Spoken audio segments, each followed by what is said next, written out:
ಇನ್ನು ವಿದ್ಯಾರ್ಥಿಗಳನ್ನ ಶೌಚಾಲಯ ಗುಂಡಿಗೆ ಇಳಿಸಿದ ಪ್ರಕರಣಕ್ಕೆ ಸಂಬಂಧಪಟ್ಟಂತೆ ಬೆಂಗಳೂರಿನಲ್ಲಿ ಗೃಹ ಸಚಿವ ಜಿ ಪರಮೇಶ್ವರ್ ಪ್ರತಿಕ್ರಿಯೆ ಕೊಟ್ಟಿದ್ದಾರೆ. ಈ ರೀತಿ ಗುಂಡಿಗೆ ಇಳಿದು ಸ್ವಚ್ಛಗೊಳಿಸುವಂತಹ ಪದ್ಧತಿಯನ್ನ ಎಂದೋ ಅದನ್ನ ನಿಷೇಧ ಮಾಡಲಾಗಿದೆ.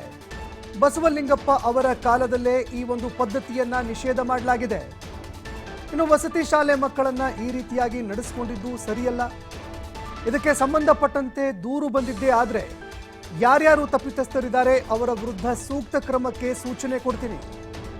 ಕೋಲಾರದ ವಸತಿ ಶಾಲೆ ಪ್ರಕರಣದ ಬಗ್ಗೆ ಡಾಕ್ಟರ್ ಜಿ ಪರಮೇಶ್ವರ್ ಹೇಳಿಕೆ ಕೊಟ್ಟಿದ್ದಾರೆ.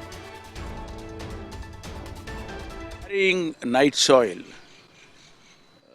ಮತ್ತು ಅದನ್ನು ಕ್ಲೀನ್ ಮಾಡೋದಕ್ಕೆ ಅದಕ್ಕೆಲ್ಲ ಹಿಂದೆ ನೆನ್ನೆ ಸನ್ಮಾನ್ಯ ಬಸವಲಿಂಗಪ್ಪನವರು ಇದ್ದಾಗ ದೇವರಾಜ ಅರಸು ಸಮಯದಲ್ಲಿ ಅದನ್ನು ಬ್ಯಾನ್ ಮಾಡಿದರು. ಇವತ್ತು ಶಾಲೆಯಲ್ಲೇ ಮಕ್ಕಳನ್ನು ಉಪಯೋಗಿಸ್ತಾ ಇರ್ತಕ್ಕಂಥದ್ದು ನಿಜಕ್ಕೂ ಕೂಡ ಅದು ಸರಿಯಿಲ್ಲ.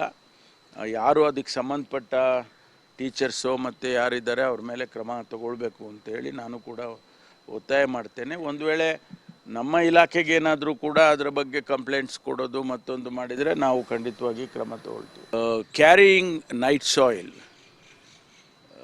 ಮತ್ತು ಅದನ್ನು ಕ್ಲೀನ್ ಮಾಡೋದಕ್ಕೆ ಅದಕ್ಕೆಲ್ಲ ಹಿಂದೆ ನೆನ್ನೆ ಸನ್ಮಾನ್ಯ ಬಸವಲಿಂಗಪ್ಪನವರು ಇದ್ದಾಗ ದೇವರಾಜ ಅರಸು ಸಮಯದಲ್ಲಿ ಅದನ್ನು ಬ್ಯಾನ್ ಮಾಡಿದರು. ಇವತ್ತು ಶಾಲೆಯಲ್ಲೇ ಮಕ್ಕಳನ್ನು ಉಪಯೋಗಿಸ್ತಾ ಇರ್ತಕ್ಕಂಥದ್ದು ನಿಜಕ್ಕೂ ಕೂಡ ಅದು ಸರಿಯಿಲ್ಲ.